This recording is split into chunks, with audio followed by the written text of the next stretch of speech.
Alright, guys, figured I'd do another video since it's been forever. Um, do this one on a traditional knife I just got in. It is the Tony Bose case collaboration, Lanny's clip with the amber bone, jigged antique bone. These aren't cheap slip joints by any means, especially for production, but it has to be the nicest slip joint I've ever handled, one of the nicest at least, if not indeed the nicest. It is a production knife made by Case, but Tony Bose kind of looked over the whole process of these knives that were made. Of course, they have his name on them, and they're his designs. These are not your average case knives. They are made to a little bit higher standards, higher fit and finish.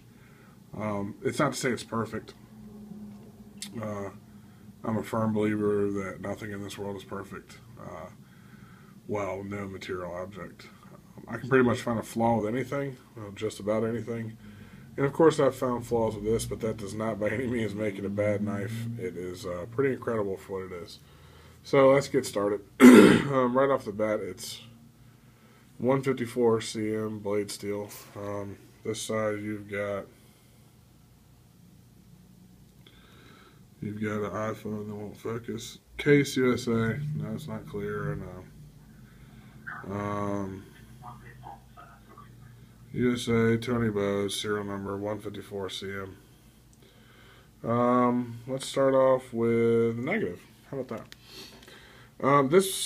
The only negatives I can really say of this particular one is the blade came with a few scratches, some scuffs up here near the tip, some scuffing. No big deal really to me personally. It's a satin finish blade. It may have, before the bevel was put on the edge bevel, it may have sat somewhere and got scuffed up against something, or a little scratch here or there. Scratch on the back. Again, nothing really major to me personally. Say what you will, but things happen. You know, somebody grinds a blank out. You know, I think there's only 300 of this particular one made. So let's say 300 of these blades are sitting near each other. They might bump into each other. They might get scuffed up. Really, to me, it's no big deal at all. And it came with a bit of a burr on the edge, but I took that off. It was sharp, but it had a bit of a burr. Other than that, I really can't find anything else wrong with this knife, which, other than some minor scratches and scuffing on the blade. See if I can even show it to you. I might not even be able to. You can't even see it in certain lights, but up here there's a little bit of scuffing near the tip. Nothing major. Here's the blade. Here is your back spring, which is also 154 cm.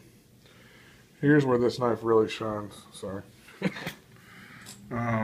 The fitment on this back spring is pretty good. I mean, you can barely tell that that's not all one piece. I mean, of course you can in certain spots, but it's pretty good, especially for a production knife.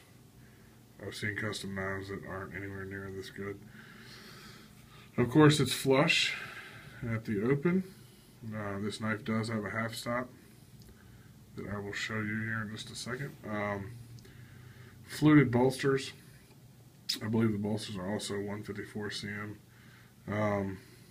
The liners are milled, so you don't get scratches up here on your near the ricasso on the blade when you open and close it. Handle scales, pretty flawless. Again, this is bone, so it is a natural material. There may be some gaps. I'm trying to find some gaps in this shit, but I'm not really seeing any. Sorry, I'm doing this on my iPhone. You know how it is, guys. Yeah, I can't really see any gaps. Anything major, at least.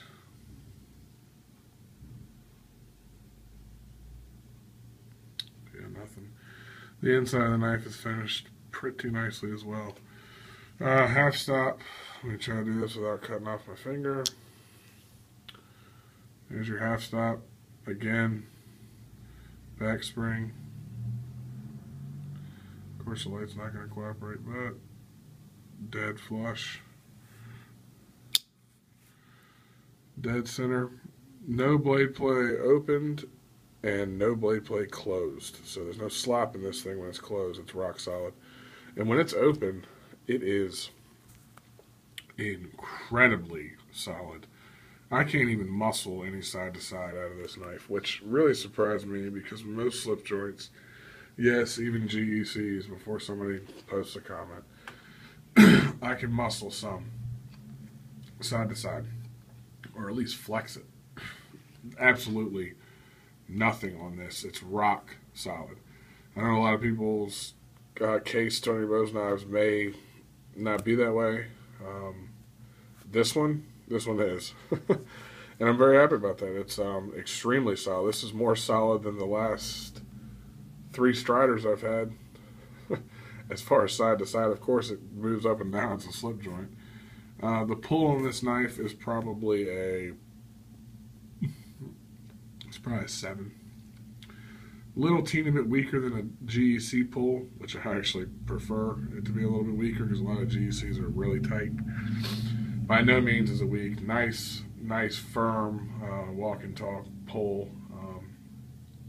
To me, the walk and talk, the action of this knife is perfect. Pinned on shield. Tony Bose case knives, the shield is pinned on from the inside. Just a pin just like this on the inside that holds the shield. Again, fluted bolsters.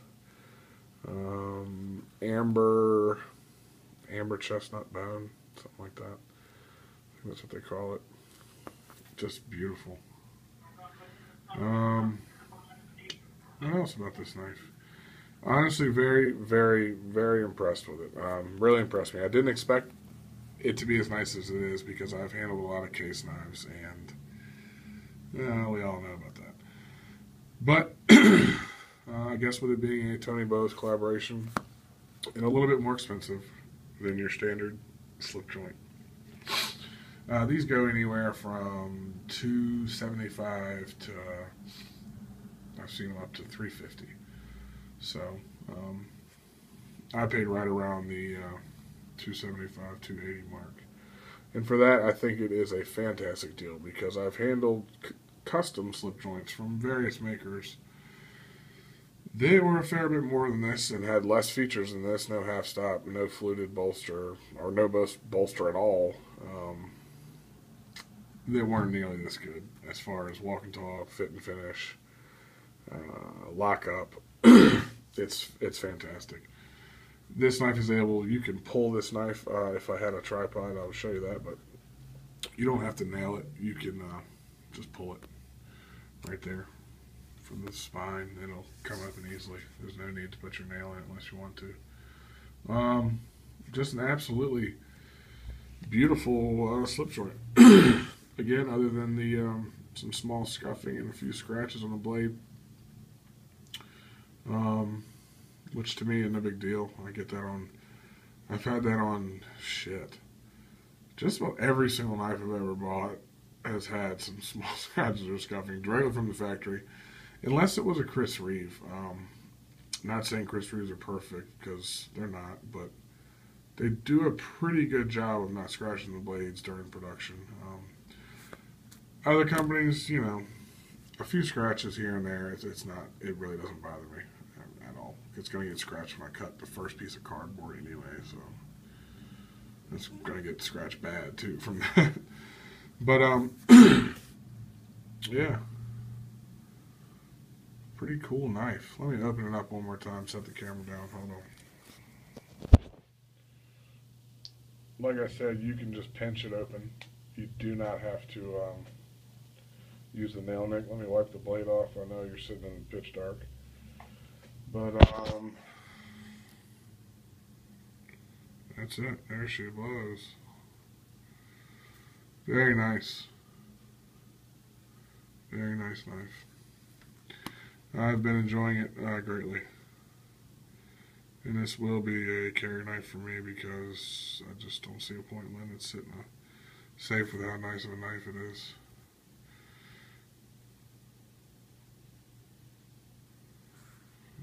That's it, guys. If you have any questions, comments, just let me know. Alright, later.